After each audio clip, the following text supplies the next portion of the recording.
Okay, the second part of this note is going to be a different theorem that might feel like you're doing kind of the same work. It is going to be the same formula as the Pythagorean theorem, but we're going to be discussing the converse.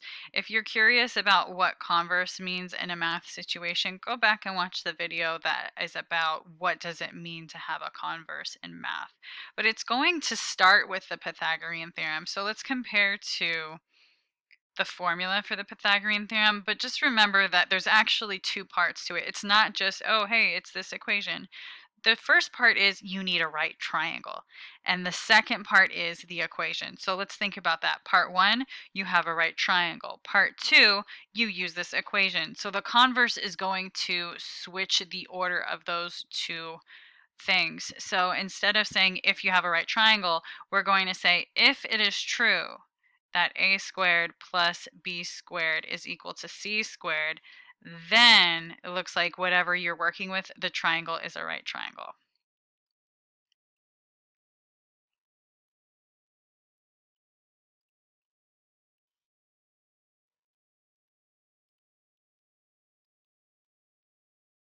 Same formula, but I want you to look at the order of everything here because this ends with the conclusion that you may or may not have a right triangle.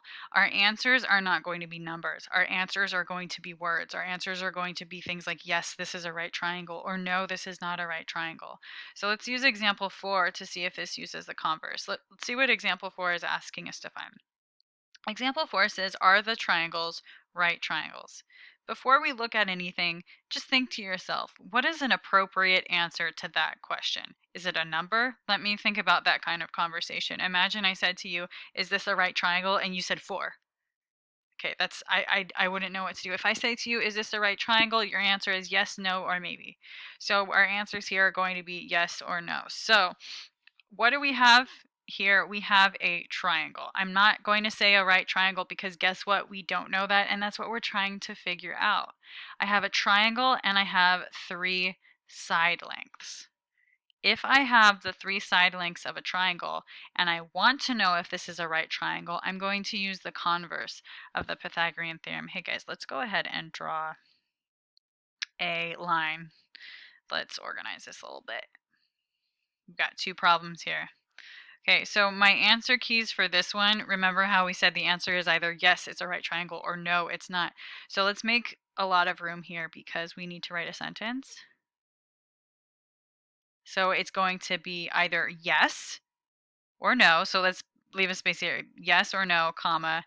This is, and we're either going to put is a right triangle or is not a right triangle. So I'm just going to leave that blank for now. And then I'm going to make an answer key over here, but let's not fill that out yet. We can answer that in words later. Okay, so I'm trying to determine if this is a right triangle. So I'm not going to write a squared plus b squared is equal to c squared. In fact, I need to leave off the equal sign. And what we're going to put instead is an equals sign. And yes, you have to say it like that because what we are solving for is the question mark. We are trying to find, is this an equal sign or not? We are not solving for numbers because guess what? We know all the numbers. Let's go back to our triangle. How am I going to find the hypotenuse if I don't have a 90-degree angle? Well, we don't have a hypotenuse because we don't have a 90-degree angle. But remember what A, B, and C means? A is the smallest, B is the next small, and then C is the largest. So what's the largest number? 13. What's the smallest number? 7. And what's in the middle? 10. So A is smallest, B is second, and then C is the third. It's the largest. So A squared is 7 squared. B squared is 10 squared. And c squared is 13 squared. Notice there are no variables to be found because what we are solving for is the symbol. We are trying to determine, is this equal? Yes. Or is this not equal? No. So 7 squared plus 10 squared, you can perform that manually, or you can go to your calculator and type in 7 squared plus 10 squared.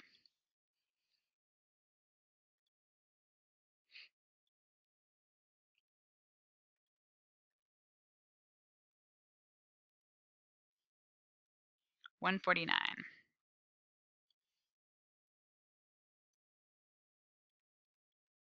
Okay, and then 13 squared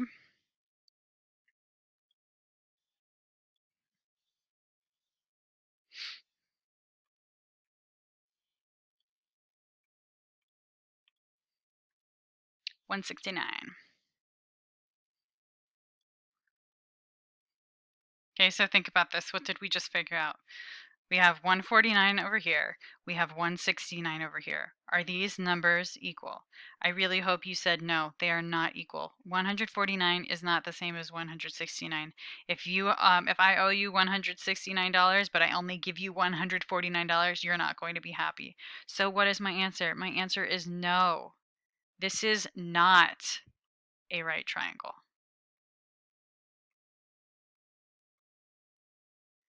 Okay, go ahead and pause the video and see if you can find the answer for the next problem without me. Otherwise, you can continue this with me. So what am I trying to find? I'm trying to find, yes, this is a right triangle, or no, this is not a right triangle. I can do that using the converse of the Pythagorean theorem, which is a squared plus b squared equals c squared. Now I need to determine which one's the largest side. Okay, so I know 4 is probably I know 4 is smaller than 8, but this is not 48. This is radical 48. So how big is radical 48 really in real human being numbers? I don't know if radical 48 is larger than 8 or not. Okay, and you might be saying, Miss Connell, just look at the side. It looks like it's the longest one. But remember what I said? You can't go by how things look. You go by the values of the numbers, because maybe somebody did a bad job drawing this triangle, but you know that they gave you the correct numbers. The numbers always are what you follow. So let's go to our calculator and let's convert um, radical 48 to its estimate, because we are human beings. Okay, so radical 48 is approximately 6.928. Okay, aren't you glad you checked? Because look at that. What side is the largest side? 8. 4 is the smallest, and it turns out this is the middle one. Somebody's sketch might have just been backwards a little bit. So we need to be more careful with this one when we have the radical. I'm going to be careful about substituting with my parentheses. Equals. Okay, so A is 4. B is radical 48.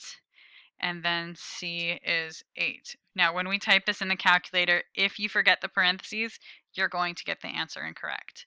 If you put the not radical. If you put the exponent of 2 inside of the parentheses, you might get the incorrect answer, because remember the radical. Oh, sorry, I keep saying radical. The exponent is outside of the parentheses. So let's type in the left side here: 4 squared plus radical 48 squared.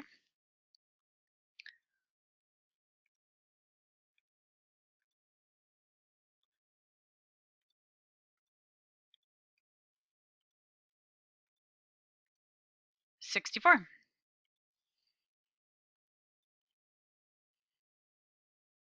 And then 8 squared.